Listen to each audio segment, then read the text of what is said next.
मध्य प्रदेश में पहले चरण के लिए कल वोटिंग होगी। जबलपुर, बालाघाट, मंडला, छिंदवाड़ा, सीधी और शहडोल सीट पर वोट कास्ट किए जाएंगे। पहले चरण की 6 में से 3 सीटें बालाघाट, सीधी और छिंदवाड़ा पर मुकाबला होगा और त्रिकोणीय दिख रहा है यहाँ पे मुकाबला। बालाघाट में बसपा के कंकर मुंजारे बीजेपी कांग्रेस को चुनौती देते हुए नजर आएंगे, तो वहीं सीधी की बात की जाए तो यहाँ पे गोंगपा ने मुकाबला त्रिकोणीय कर दिया है और इस तरीके से छिंदवाड़ा में भी बीजेपी और कांग्रेस में मुकाबला सीधा देखने को मिल रहा है और सबसे हॉट सीट है छिंदवाड़ा। सभी की निगाहें टिकी हुई है।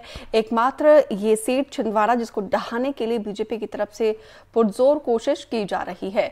तो वहीं आगे बात की जाए तो गोंगपा प्रत्याशी ने भी मुकाबले में एंट्री करके समीकरण को त्रिकोणीय कर दिया है। तो पहले मंडला लोकसभा सीट पर बीजेपी और कांग्रेस में कांटे की टक्कर दिख रही है। यहाँ पर मोदी सरकार के मंत्री फग्गन सिंह कुलस्ते का मुकाबला कांग्रेस के सीनियर विधायक ओमकार सिंह मरकाम से है। तो कल लोकतंत्र का सबसे बड़ा पर्व जिसके लिए तैयारियां चाक चौबंद कर दी गई है और ऐसे में हम भी आपसे यही अपील करते हैं कि घरों से बाहर निकल के सबसे अधिक वोट करने की अपील लगातार कर रहे हैं। छत्तीसगढ़ और मध्य प्रदेश समेत देश के 102 सीटों पर कल वोट कास्ट किए जाएंगे जिसके लिए तैयारियां चाक चौबंद हो गई है। बहुत सारे नवाचार हो रहे हैं और देखिए किस तरीके से यहाँ पे वोटर्स को लुभाने के लिए मतदान केंद्रों में तैयारियां की गई है। अलग अलग जगहों की तस्वीरें हम आपको दिखा रहे हैं मध्य प्रदेश और छत्तीसगढ़ की। हालांकि भीषण गर्मी है लेकिन इसके बावजूद मतदान केंद्रों पर तैयारियां एकदम चाक चौबंद कर दी गई है। खूब आकर्षक बनाया गया है। सेल्फी पॉइंट्स और बहुत सारे नवाचार इस बार चुनाव आयोग की तरफ से किए गए हैं। तो छत्तीसगढ़ की बस्तर सीट में भी कल वोटिंग होगी। बस्तर जो छत्तीसगढ़ की सियासत का केंद्र कहा जाता है कि जो भी छत्तीसगढ़ की सियासत पर बैठना चाहता है तो उसे बस्तर से ही होकर जाना पड़ता है। कुल मिलाकर बस्तर फतेह करना पड़ता है। तो देखिए मध्य प्रदेश का छिंदवाड़ा और छत्तीसगढ़ का बस्तर, ये दोनों सीट वैसे तो सभी सीट बेहद खास है, बहुत महत्वपूर्ण है, लेकिन इन दोनों सीटों को लेकर सबकी निगाहें टिकी हुई है क्योंकि छिंदवाड़ा एकमात्र सीट जिसको लेकर यहाँ पे बीजेपी पुरजोर कोशिश कर रही है कि किसी तरीके से इस किले को ढहा दिया जाए। तो कल 6 सीटों पर मतदान होगा और एमपी में छिंदवाड़ा, जबलपुर, बालाघाट में वोटिंग होगी जिसके लिए देखिए पोलिंग पार्टीज रवाना हो गई है और चाक चौबंद तैयारियां यहाँ पे पुलिस की तरफ से की जा रही है। गर्मी में किसी को कोई दिक्कत ना हो इसके लिए भी तमाम तरह की सुविधाओं का खास ख्याल रखा गया है। तो छत्तीसगढ़ की बस्तर सीट पर कल वोटिंग होगी क्योंकि आदिवासियों को साधने के लिए लगातार कोशिश यहाँ पे दोनों ही पार्टी की तरफ से की जाती है क्योंकि आदिवासी एक निर्णायक भूमिका सरकार बनाने में, प्रतिनिधि को चुनने में आदिवासी समाज की एक अहम भूमिका रहती है। तो फर्स्ट टाइम वोटर्स, युवा, महिला, अन्नदाता, तो इनको साधने की कोशिश तो बीजेपी की तरफ से तमाम की जा रही है और इसके लिए बाकायदा हमने देखा है कि बीजेपी के मैनिफेस्टो में ज्ञान यानी कि महिलाएं, अन्नदाता, युवा और गरीब, इन लोगों को लेकर कई वादे किए गए हैं। तो लोकसभा चुनाव का काउंटडाउन जारी है। पहले चरण में छत्तीसगढ़ की बस्तर सीट पर वोटिंग होगी जिसको लेकर सारी तैयारियां कर ली गई है। तो वहीं दंतेवाड़ा जिले के 273 मतदान केंद्रों के लिए मतदान पार्टियां रवाना हुई हैं। कल सुरक्षा के बीच कलेक्ट्रेट में बस से मतदान दल रवाना हो गए। बता दें कि कल बस्तर में पहले चरण का मतदान होगा। दंतेवाड़ा विधानसभा में 150 मतदान केंद्र अति नक्सल प्रभावित और 50 नक्सल प्रभावित मतदान केंद्र है। देखिए सबसे बड़ी चुनौती यहाँ पे ऐसी रहती है क्योंकि नक्सल प्रभावित इलाका है, खासतौर पर बस्तर और दंतेवाड़ा। और हमने बीते दिन भी देखा है कि किस तरीके से नक्सलियों के खात्मे के लिए एक सबसे बड़ा ऑपरेशन चलाया था सुरक्षा बलों के द्वारा, जिसमें एक बहुत बड़ी, सदी की सबसे बड़ी सफलता सुरक्षा बलों को मिली है। लेकिन इसके बावजूद कहीं ना कहीं नक्सलियों का भय, खौफ रहता है। उधर इससे इतर सुरक्षा बल लगातार तैनात हैं और लोगों के मन में ये विश्वास जगाने की कोशिश कर रहे हैं कि लोकतंत्र के पर्व में आप अपनी भागीदारी सुनिश्चित करें, घरों से बाहर निकलकर बेखौफ होकर, निश्चिंत होकर अपनी इस वोटिंग में आहुति डालें। देखिए अब हम आपको ग्राफिक्स के जरिए बता रहे हैं किस तरीके से मुकाबला दिलचस्प हो रहा है। शहडोल की बात की जाए तो यहाँ पे हिमाद्री और फुंदेलाल मार्को चुनावी मैदान में ताल ठोक रहे हैं और जबलपुर जो कि हाई प्रोफाइल सीट है, आशीष दुबे और दिनेश यादव के बीच मुकाबला दिलचस्प होने जा रहा है। मंडला की बात की जाए तो यहाँ पे फग्गन सिंह कुलस्ते जो केंद्र सरकार में मंत्री भी है, ओमकार सिंह मरकाम वरिष्ठ कांग्रेस के नेता हैं, दोनों के बीच मुकाबला बेहद दिलचस्प है। बालाघाट जो भी आदिवासी इलाका है, भारती पारधी और सम्राट के बीच मुकाबला देखने को मिला। छिंदवाड़ा सबसे हाई प्रोफाइल सीट, विवेक बंटी साहू और नकुलनाथ के बीच मुकाबला एकदम नेक टू नेक है, क्योंकि हमने देखा है कि विवेक बंटी साहू के लिए केंद्र के तमाम फायर ब्रांड नेता आए थे पार्टी के पक्ष में माहौल बनाने के लिए, और एक एक करके जिन 8 सीटों पर मुकाबला है वो उस मुकाबले को कितना रोचक ये मुकाबला है, हम आपको बता रहे हैं ग्राफिक्स के जरिए कि किस प्रत्याशी के बीच किस तरीके से मुकाबला है और कौन कौन चुनावी मैदान में है।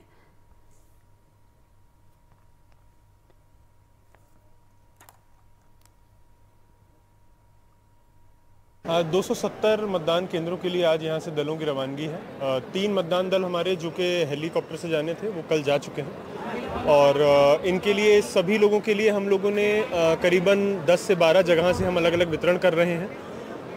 सभी टीमों को आपस में मिलने के लिए, उनके पुलिस अटैचमेंट के लिए, उनके व्हीकल अटैचमेंट के लिए अलग अलग जगह पे लोगों की ड्यूटी लगी हुई है। स्वास्थ्यगत कारणों से अगर कहीं किसी को कोई इशू आता है तो उसके लिए भी स्वास्थ्य सेवाओं की भी व्यवस्था हमने करी हुई है। कुछ स्वल्पाहार खाने पीने की भी व्यवस्था है, और ये भी प्रयास किया जा रहा है कि क्योंकि तापमान थोड़ा अधिक है, 40 के आसपास तापमान है, तो उसका भी हम लोग ध्यान रखें, और सभी के लिए पानी की छांव की व्यवस्था करी गई। इस समय हमारे साथ दंतेवाड़ा के एसपी भी मौजूद हैं। किस तरीके की सुरक्षा व्यवस्था यहाँ पर रखी गई है उन्हीं से जानते हैं, और किस तरीके से यहाँ पर चुनाव कराना कितनी बड़ी चुनौती है सर? जी, दंतेवाड़ा एक नक्सल प्रभावित क्षेत्र है। जैसा आप बताएं, यहाँ पे 273 मतदान केंद्र, जिसमें लगभग 51 जो है वो सामान्य है, 222 संवेदन और अति संवेदनशील है। इसमें सुरक्षात्मक दृष्टिकोण से जितने भी हमारे मतदान दल है उनका मूवमेंट जो है वो आरओपी और डीमाइनिंग के तहत किया गया है, ताकि उनका मूवमेंट सुरक्षात्मक दृष्टिकोण से हो सके। इसके अतिरिक्त जो हमने डिप्लॉयमेंट किया है उसमें 3 लेयर सिक्योरिटी हम लोगों ने लगाया है, जिसमें सबसे आउटर लेयर में जो है और क्रिटिकल एरियाज़ में जो हमारी एलीट टीम है डीआरजी और बस्तर फाइटर की, उनको डिप्लॉय किया गया है। उसके अंदर में जो सीएपीएफ है और प्लस पोलिंग पार्टी है। साथ ही में रिजर्व के उसमें हम लोगों ने यंग प्लाटून और कोबरा को भी रखा गया है, जिससे कि कहीं पे भी अगर तत्कालिक कहीं आवश्यकता पड़ती है तो उसको हम लोग सपोर्ट कर सकें। सर, बीजेपी लीडरों के लिए एक पर्चा कल नक्सलियों ने छोड़ा है, उनको चेतावनी दी है कि चुनाव प्रचार से दूर रहें, उनकी सुरक्षा के लिए किस तरीके से इंतजाम किए गए? जी, जितने भी हमारे प्रोटेक्टीज हैं पॉलिटिकल लीडर्स के, तो उनको सिक्योरिटी प्राप्त दी गई है। तो सिक्योरिटी के हिसाब से हम लोग उनका प्रोटोकॉल देखते हैं। उनका मूवमेंट जो रहता है वो कंटिन्यूस मॉनिटरिंग में रहता है, जहाँ पे भी मूवमेंट करते हैं। और उनके जो पीएसओ हैं उनको भी बताया गया है, प्लस वीआईपीज़ को भी, कि अपना जो मूवमेंट है वो 48 घंटे पहले हमें बता दें। इसके अतिरिक्त जो हम लोगों ने कंटिन्यूसली एरिया डोमिनेशन किया है, तो उससे मुझे लगता है कि हम लोग विदाउट एनी कोई अप्रिय घटना के बगैर कर पाएंगे। अब हालांकि जो पर्चा डला है वो मुझे लगता है कि बौखलाहट है, जब वो कहीं सफल नहीं हो पा रहे हैं तो पर्चे के उस पर से वो डराने धमकाने की कोशिश कर रहे हैं। बट हम लोग अपनी तरफ से अलर्ट है, जो भी सूचना आ रही है उस हिसाब से हम लोग अपनी कार्रवाई कर रहे हैं। बिल्कुल, नक्सलियों की बौखलाहट है पर्चा, और सुरक्षा की भारी यहाँ पर व्यवस्था की गई है। 3 लेयर में सुरक्षा की व्यवस्था की गई है। दंतेवाड़ा के एसपी बता रहे थे, देख सकते हैं कि मतदान दल यहाँ से रवाना हो रहा है, और कल जो लोकतंत्र का महापर्व है, इस पर यहाँ दंतेवाड़ा विधानसभा में भी मतदाता अपने मतों की आहुति देंगे। ग्राउंड जीरो से पंकज सिंह भदौरिया, एनडीटीवी, दंतेवाड़ा। तो वहीं नारायणपुर में भी सुरक्षा कड़ी कर दी गई है। वोटिंग को लेकर चप्पे चप्पे पर सुरक्षा बलों की पैनी नजर है। नारायणपुर बस्तर लोकसभा क्षेत्र में आता है, जहां पे बुधवार को बीजेपी कार्यकर्ताओं की नक्सलियों ने हत्या कर दी थी, जिसके बाद से पूरा इलाका को छावनी में तब्दील कर दिया गया है।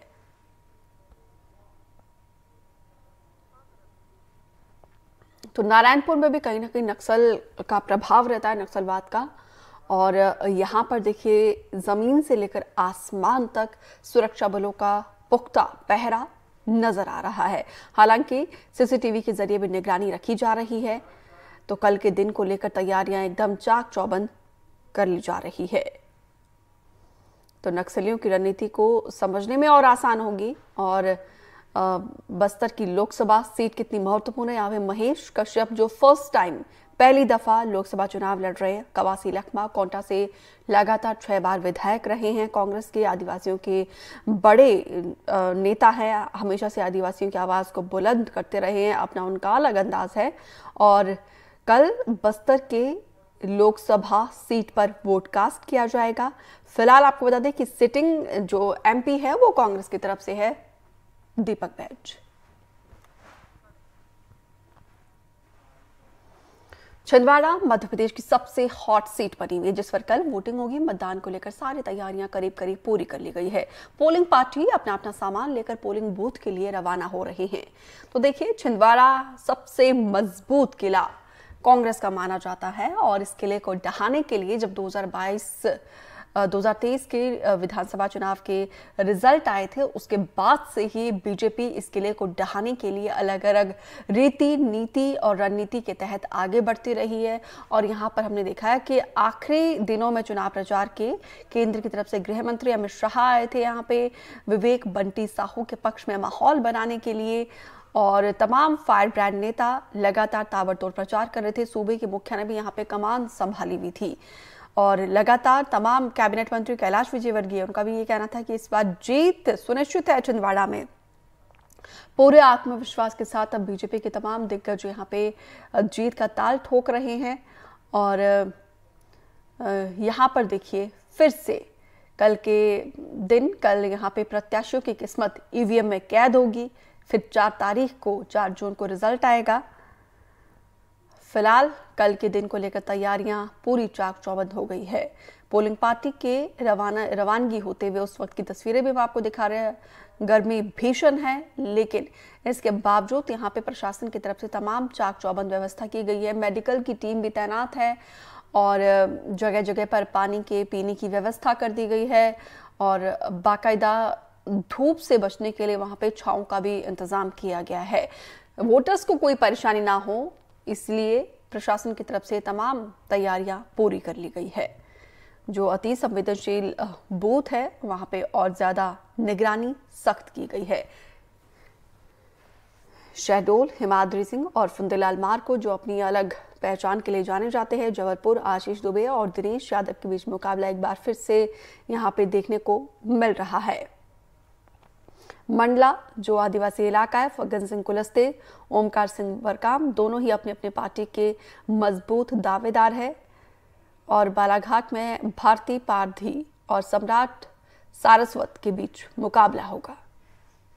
छिंदवाड़ा जो सबसे hot seat, high profile seat बनी हुई है, कांग्रेस को एकमात्र सीट को बचाना है और बीजेपी को एकमात्र सीट जो 28 सीट बीजेपी के पक्ष में है और 29वां सीट छिंदवाड़ा है, इसको भी अपने पक्ष में लाना है।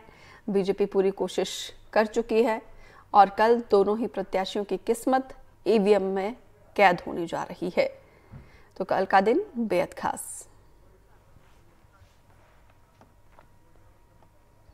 तो वहीं मंडला में भी लोकसभा चुनाव को लेकर तैयारियां पूरी कर ली गई है। पहले चरण में मंडला के सिवनी, नरसिंहपुर, डिंडोरी और मंडला जिले की 8 विधानसभा सीटों पर मतदान होना, जिसके लिए मतदान केंद्रों के लिए मतदान दल रवाना हो गए हैं। एसपी के मुताबिक मतदान केंद्रों पर सुरक्षा के पुख्ता इंतजाम किए गए हैं। मतदान शांतिपूर्ण तरीके से करवाया जाएगा, ये कहना है पुलिस प्रशासन का, क्योंकि एक बड़ी जिम्मेदारी होती है वोटिंग को शांतिपूर्ण तरीके से करवाने की। तो हालांकि प्रशासन की तरफ से ये दावा किया जा रहा है कि मतदान जो है वो शांतिपूर्ण तरीके से होगा, कोई परेशानी नहीं होगी, कोई दिक्कत नहीं होगी, किसी तरह की कोई समस्या नहीं होगी। और इसके लिए तैयारियां कई दिनों से की जा रही थी और इस बार खूब सारा नवाचार जो है चुनाव आयोग की तरफ से किए जा चुके हैं। तो 8 सीटें मध्य प्रदेश की, 1 छत्तीसगढ़ की। चुनाव को मद्देनजर रखते हुए आज ईवीएम का डिस्ट्रीब्यूशन हो रहा है, जिसमें कि पुलिस सुरक्षा के साथ ईवीएम मतदान केंद्र पर जाएंगे और जो हमारे नक्सली संवेदनशील क्षेत्र है वहां पर हमने विशेष जंगल में सर्चिंग छत्तीसगढ़ की टीम के साथ और हमारी हॉक जो विशेष फोर्स है उसके साथ लगातार अभी चल रही है और मतदान समाप्ति तक ही लगातार चलती रहेंगी। पुलिस बल को अगर बात करें तो राज्य के अन्य ज़िलों से अन्य छत्तीसगढ़ के होमगार्ड और अन्य स्पेशलाइज फोर्स मिला के लगभग 3500 का फोर्स है जो अलग अलग मतदान केंद्रों में और मतदान से जुड़ी हुई अन्य व्यवस्थाओं में लगा हुआ है। सभी 945 मतदान केंद्र के लिए मतदान दलों को हम रवाना कर रहे हैं। सभी जगह हम ईवीएम के साथ अन्य सामग्री के साथ मतदान दल जो है वो रवाना हो रहे हैं। तैयारी सुरक्षा के दृष्टिकोण से सब जगह पे एक एक जो हमारे पुलिस के कर्मी रहेंगे और उसके बाद जैसा वो क्षेत्र है, जैसा पोलिंग स्टेशन है, उसके अनुसार जो है पूरा पुलिस डिप्लॉयमेंट प्लान तैयार किया गया है और डिप्लॉयमेंट प्लान के अनुसार ही पुलिस, सीआरपीएफ बटालियन के लोग जो है उपस्थित रहेंगे। गर्मी को देखते हुए हमने अपने यहाँ पे जहाँ पे हम मटेरियल डिस्पैच कर रहे हैं वहाँ पे भी मेडिकल केंद्र बनाया है। एक हॉस्पिटल की एम्बुलेंसेस भी यहाँ पे है और हॉस्पिटल भी सभी पोलिंग स्टेशन के साथ संबद्ध किए हैं कि अगर किसी भी व्यक्ति को किसी समय चिकित्सा की ज़रूरत होती है तो उसको वहाँ हॉस्पिटल में, या अगर थोड़ी छोटी बीमारी है तो वहीं पे उसको इलाज मुआयना करवाया जाए। जानकारी के साथ जुड़े हैं चंद्रेश। मंडला का सियासी समीकरण क्या कह रहा है और कल के दिन को लेकर क्या तैयारी यहाँ पे प्रशासन की तरफ से की गई है? लोकतंत्र के महापर्व का कल सबसे महत्वपूर्ण दिन है। कल मंडला लोकसभा में वोटिंग है। आदिवासी बाहुल्य क्षेत्र है मंडला लोकसभा। यहाँ पर इस लोकसभा में 8 विधानसभा है, जिनमें से 5 विधानसभा कांग्रेस के पास है, 3 विधानसभा में बीजेपी है। मगर फिर भी मुकाबला सिर्फ कांग्रेस और भाजपा के बीच में है। बीच में विधानसभा चुनाव के आसपास गोंडवाना गठबंधन पार्टी का कहीं वर्चस्व दिखता था थोड़ा बहुत, मगर इस लोकसभा में गोंडवाना गठबंधन पार्टी पूरी दौर से बाहर है। तो मुख्य मुकाबला कांग्रेस के ओमकार मरकाम और भाजपा के फग्गन सिंह कुलस्ते से है। फग्गन सिंह कुलस्ते पिछले 7 बार के सांसद है, 6 बार वो लोकसभा के सांसद थे, 1 बार के राज्यसभा के सांसद थे। ओमकार मरकाम कांग्रेस सरकार में मंत्री थे, अभी वर्तमान में विधायक, इसलिए ये सीट बड़ी महत्वपूर्ण सीट है भाजपा के लिए भी, कांग्रेस के लिए भी। हमारे साथ कुछ लोग बैठे हुए हैं, कल वोटिंग होना, आइए हम बात करते हैं कुछ वोटर से कि कल का दिन कैसा होगा, क्या चाहते हैं वो, कितना क्या माहौल है। आइए हमारे साथ एक वोटर्स बैठे। क्या नाम है भैया आपका? मेरा नाम गौतमी हरदा है, मैं 21 साल का हूँ। हरदा जी, कल वोट होना है, क्या लगता है आपको, क्या माहौल है, किसको कैसा होना चाहिए सांसद आपका? हमारा सांसद ऐसा होना चाहिए कि जो शिक्षा के जिसमें ज्यादा ध्यान दे। बहुत सारे इंजीनियरिंग कॉलेज खोले, बीएड, और शिक्षकों को मौका मिलना चाहिए अपनी प्रतिभा दिखाने का, उनको शिक्षा देने का, और शिक्षक की भर्ती आनी चाहिए और रोजगार मिलना चाहिए। तो देखिए, नई जनरेशन के बच्चे हैं, इनका एक सुझाव है कि एक शिक्षा का हब होना चाहिए। हमारे यहाँ पर शिक्षा को संसाधन नहीं है। मैट्रिक या 12th के बाद बच्चे बाहर पढ़ने चले जाते हैं, तो हमारे यहाँ कोई इंजीनियरिंग कॉलेज होना चाहिए, कोई हॉस्पिटल होना चाहिए, मेडिकल कॉलेज होना चाहिए। और भी हमारे साथ भाई लोग बैठे हैं, एक कन्हैया ठाकुर जी हैं, हम इनसे पूछते हैं क्या चाहते हैं मंडला के विकास को लेकर के और क्या माहौल है मंडला में अभी फिलहाल। कन्हैया जी, क्या माहौल है, क्या कल वोटिंग का दिन है? हाँ, कल प्रथम चरण की वोटिंग में मंडला लोकसभा की वोट भी डालना है। लेकिन अगर अपन बात करें पिछले चुनाव का और इस चुनाव का अगर अपन देखते हैं तो इस बार के चुनाव में, इस लोकसभा चुनाव में वो उत्साह है और वो माहौल ऐसा कुछ दिखाई इस बार नहीं दे रहा है। और उसके पीछे एक कारण ये भी समझ में आता है कि विपक्ष जो है अपनी भूमिका ठीक तरीके से नहीं निभा पाया है। कुछ मुद्दे निकल के नहीं आए हैं जो मुद्दे निकल के आना चाहिए था विपक्ष के द्वारा। और सत्ता पक्ष के लोग जो हैं, जो शासकीय योजनाएं हैं, उन योजनाओं की क्रियान्वयन में सत्ता पक्ष के लोगों का नियंत्रण यहाँ मंडला लोकसभा में, खासकर मंडला जिले में नहीं रहा है। तो इसलिए कुछ इस बार चुनाव में निरस्ता जैसी नजर आ रही है। कोई उत्साह किसी दल में यहाँ पर दिखाई नहीं दे रहा है। बहुत सारे ऐसे विषय हैं, कहीं ना कहीं सरकार जो योजनाएं बनाती हैं लेकिन उनका क्रियान्वयन ठीक तरीके से नहीं हो पाया है। मैं बात कर रहा हूँ आपके बिछिया विधानसभा की एक घुघरी का सिघलपुरी एक गांव है, जहां पर 20 सालों से स्कूल चल रहा है लेकिन वहां पर भवन नहीं है, वृक्ष के नीचे स्कूल लग रहा है। उसी गांव में पद्दी कोना पोषक ग्राम है, वहां पर आरईएस की 5 साल से एक सड़क बन रही है जो अभी तक पूरी नहीं हो पाई। तो अब अगर विकास की बात करें तो फग्गन सिंह पिछले 6 से 7 बार से सांसद हैं, तो विकास कहाँ फिर? अगर आप ऐसी बात कर रहे हैं कि स्कूल नहीं है, सड़क नहीं है, तो विकास कहाँ है फिर?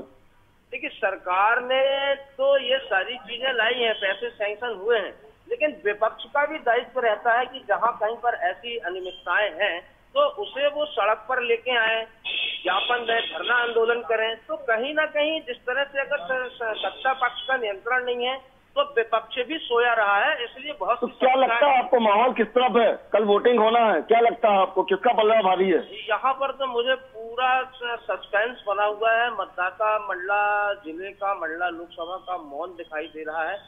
दोनों पार्टी के कार्यकर्ताओं में भी कोई उत्साह नहीं दिखाई दे रहा है। सर तो देखा आपने, इनका कहना है कि बहुत माहौल पूरा निरस्ता है, चुनाव प्रचार भी दिख नहीं रहा, विपक्ष का कोई रोल समझ में नहीं आ रहा, क्योंकि पिछले 7-8 बार से सांसद फग्गन सिंह कुलस्ते के विकास की बात करते हैं तो इनका कहना है कि आज भी बच्चे इंटीरियर में, गाँव में जमीन पर रह के पढ़ रहे हैं, स्कूल भवन नहीं है, शाला जर्जर हो चुकी है। आइए हमारे साथ और कुछ साथी हमारे, क्या नाम है सर आपका? वरुण जी, आप तो यंग है और क्या चाहते हैं आपके आने वाला सांसद से, क्या आपको अपेक्षाएं हैं और क्या माहौल लग रहा है? कल वोटिंग है। माहौल तो कंफ्यूजिंग है और आने वाले सांसद से ये निवेदन है कि शिक्षा और स्वास्थ्य के क्षेत्र में काम किया जाए और एक्चुअल में किया जाए, सिर्फ बातें। तो इनका कहना है कि आने वाले सांसद से शिक्षा और स्वास्थ्य, आदिवासी जिला, आदिवासी बाहुल्य जिला है, आदिवासी बाहुल्य जिले में शिक्षा स्वास्थ्य की कमी तो नजर आती है। आइए हमारे साथ और भी लोग खड़े हुए, हम इनसे बात करते हैं कि भाई साहब कल वोटिंग होना है, क्या लग रहा है आपको? कैसा माहौल है, किसका माहौल है, क्या सांसद से क्या अपेक्षा है? माहौल तो अभी समझ में नहीं आ रहा है। क्या आने वाला सांसद कैसा होना चाहिए आपका? सांसद जो बेरोजगारी की समस्या को दूर करे, शिक्षा और स्वास्थ्य में विशेष ध्यान दे, ऐसा सांसद होना चाहिए। तो देखिए इनका कहना है कि सांसद ऐसा होना चाहिए जो बेरोजगारी को दूर करे, शिक्षा स्वास्थ्य की बात करे। और भी हमारे साथ लोग हैं। भाई साहब आप कहाँ से हैं? आमानाला। ये आमानाला मतलब शहर से लगा हुआ एक ग्राम है, वहाँ के हैं। क्या लग रहा है कल का चुनाव, कल वोटिंग है, क्या माहौल है? कल का चुनाव में चाहे अपने घर ना रोजगार की व्यवस्था है, ना सब लोग पलायन करने बाहर जाते हैं, यहाँ कोई संसाधन नहीं है, कोई फैक्ट्री होना चाहिए। तो इस बार तो ऐसा लग रहा है कि मुझे परिवर्तन होना चाहिए, कि श्री ओमकार मरकाम को आना चाहिए। तो देखा इनका सीधा सीधा कहना है कि परिवर्तन होना चाहिए, ओमकार मरकाम को आना चाहिए। ना विकास के कोई संसाधन है, ना हमारे यहाँ पलायन, काफी संख्या में पलायन होता है, लोग केरल, महाराष्ट्र, उत्तर प्रदेश नौकरी के लिए जाते हैं। आइए हमारे साथ एक हमारे साथी भाई और बैठे हैं, हम इनसे बात। क्या नाम है सर आपका? कहाँ से हैं आप? ये भी मंडला लोकल के हैं। इनका क्या लगता है कल वोटिंग है, कल वोट करना आपको 19 तारीख है, क्या माहौल लग रहा है? इसमें तो बीजी का 10% करीब जाएगा और ये परिवर्तन का लहर है, क्योंकि यहाँ पर कोई उद्योग नहीं है, किसानों को नहीं मिल रहा है रोजी रोटी, और सिंचाई व्यवस्था नहीं है, कोई काम धंधा नहीं है, शिक्षा और स्वास्थ्य में भारी कमी है। तो इनका कहना है शिक्षा और स्वास्थ्य में भारी कमी, काम धंधा कुछ है नहीं, रोजगार नहीं है और लोग पलायन कर रहे हैं। आइए हमारे साथ एक व्यवसायी है, गन्ने वाले हैं, इनसे बात करते हैं क्या चल रहा है। ये दिखाइए साहब, ये गन्ने का रस पी रहे हैं, गन्ना रस निकाल रहे हैं। आइए हम इनसे बात करते हैं। हाँ भाई साहब, कल वोटिंग होना है, क्या नाम है आपका? रोहित नंदा। रोहित नंदा जी, कल वोट होना है, क्या लग रहा है किसका माहौल है? अभी तो कांग्रेस का ज्यादा माहौल टाइप का समझ में आ रहा। क्यों? और आपके तो पुराने 6-7 बार के सांसद फग्गन सिंह है, मगर इस बार उनकी थोड़ी अस्पतालों में, हर चीजों में थोड़ा सा वो लग रहा हमें। तो देखिए इनको कहीं ना कहीं कुछ कमी नजर आ रही है, कहीं अस्पताल में, कहीं और शिक्षा में, स्वास्थ्य में। इनको लगता है कि अब इस बार परिवर्तन होना चाहिए। सर आप कहाँ से, क्या नाम है आपका? क्या नाम है? तो क्या चाहते हैं आप? कल वोटिंग होना है, कैसा हो आपका सांसद, कैसी हो सरकार आपकी? सरकार अच्छा होना चाहिए सर। और क्या चाहते हैं सांसद से, क्या अपेक्षा है आपको? क्या चाहिए? शिक्षा, स्वास्थ्य, रोजगार, क्या चाहिए? सभी चाहिए क्या? चलिए इनका कहना शिक्षा, स्वास्थ्य, रोजगार सभी कुछ चाहिए। हमारे साथ और भी लोग जुड़े हुए हैं, आइए हम इनसे बात करते हैं। ये आ गए एक राय साहब है हमारे। राय साहब बताइए क्या है माहौल कल का, क्या लग रहा है आपको, कैसा माहौल है? माहौल तो अच्छा है और उम्मीद है कि चलिए, आपने माहौल के बारे में यहाँ पे दर्शकों को वहाँ पे बातचीत भी की है वोटर्स से, और हर एक वर्ग के वोटर्स से बात की है, मुद्दों का भरमार है। लेकिन देखना होगा कि कल किसे यहाँ के वोटर्स किसकी किस्मत को ईवीएम में कैद करते हैं। फिलहाल विस्तार से बातचीत करने के लिए, यहाँ पे वोटर्स से भी बातचीत करने के लिए आपका बहुत बहुत शुक्रिया। बुलेटिन में इतना ही, दीजिए इजाजत, नमस्कार।